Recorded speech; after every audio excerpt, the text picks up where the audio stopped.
the tool for the biometric authentication of users that protects access to physical or digital environments. Download and install the application on your device and grant the necessary permissions for its use. Enter a valid email address and phone number. These data must not already be associated with another BFI account. Accept the terms and conditions, then press Continue. Check your inbox for the provided email, open the email, and click on the verification link. Return to your BFI application.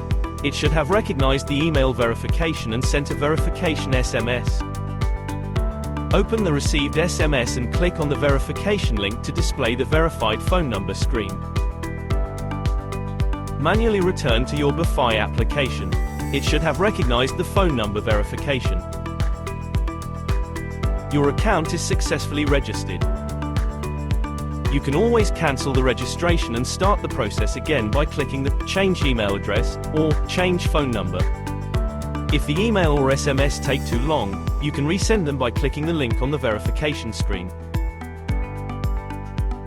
Make sure that the verification link you open in a new email or SMS is from the latest one sent, as the previous one will not be valid.